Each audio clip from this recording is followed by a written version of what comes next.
चाय से शुरू हुई थी सरकार और गाय पे अटक गई और विकास की मौसी 10 साल में रास्ते में भटक गई। ये बोलते हैं कि गाय हमारी माता है पर माँ की रक्षा करना इन्हें नहीं आता है। अरे अभी तो शुरुआत है, ये तो ट्रेलर है, पिक्चर बाकी है। सर, इस देश के लोगों का यही है किस्सा कि जिसको जिताया वो राजा की तरह जाएगा और जिन्होंने जिताया वो फकीर की तरह। हम सुनते आए थे कि संडे हो या मंडे रोज खाओ अंडे, और अंडे का फंडा यही है सर कि भारत के बच्चों के किस्मत में महीने में एक अंडा नहीं मिलता। सर, नीट के घोटाले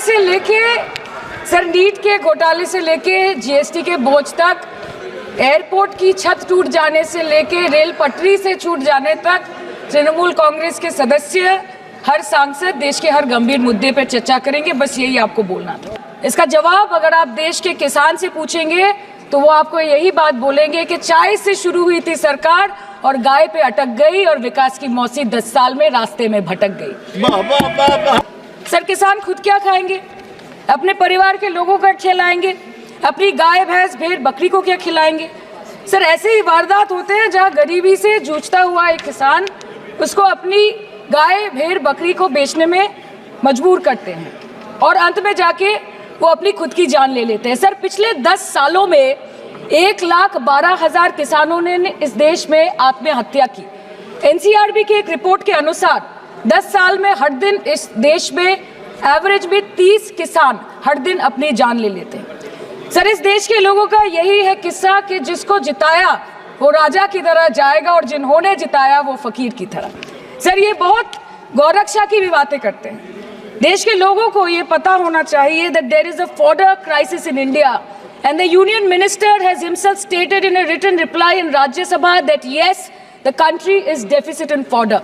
So it means that cows are dying without food in government owned goshalas, especially the BJP ruled state.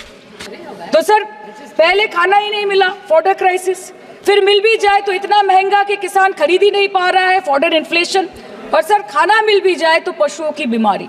उससे मुकाबला करने के लिए इस सरकार ने क्या किया? ये बोलते हैं कि गाय हमारी माता है पर माँ की रक्षा करना इन्हें नहीं आता है। आम आदमी के दूध, छाछ, लस्सी, दही, पनीर पर 5% की जीएसटी, क्रीम, कंडेंस्ड मिल्क, मक्खन, घी पर 12% की जीएसटी और अमीरों के हीरो पर सिर्फ 1.5% की जीएसटी। सरकार उनको रिलीफ नहीं देती है जो विदेश में जाके मिल्क शेक और लाते की चुस्कियां लगाते हैं। ये सरकार उनको रिलीफ नहीं देती जो आम आदमी 2 पैकेट दूध खरीदने से पहले 10 बार सोचता है। सर, बचपन से हम सुनते आए थे कि संडे हो या मंडे रोज खाओ अंडे। India rank 2nd in egg production in the world, और अंडे का फंडा यही है सर कि भारत के बच्चों के किस्मत में महीने में एक अंडा नहीं मिलता। मिड डे मील के चलते हफ्ते में अगर एक आध अंडा मिल भी रहा था तो कहीं धर्म के नाम पे तो कहीं महंगाई के चलते उसे बंद करने की मांग उठ रही है। सर, अंत पे आते हैं मच्छी पे। आप लोगों को ज्यादा पसंद नहीं, पर हम क्या करें, हम तो माछे भाते बंगाली है, हमको तो बोलना ही पड़ेगा।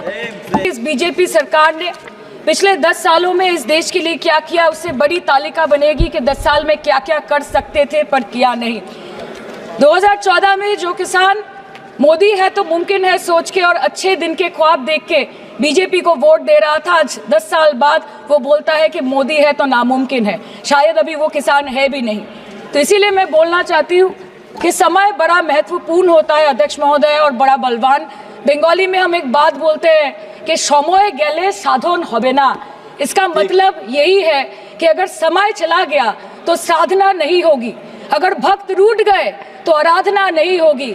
और 3 से 303 से 240 के आंकड़े बोलते हैं कि इस बार जो आप चले गए तो दोबारा लौटने की संभावना नहीं होगी।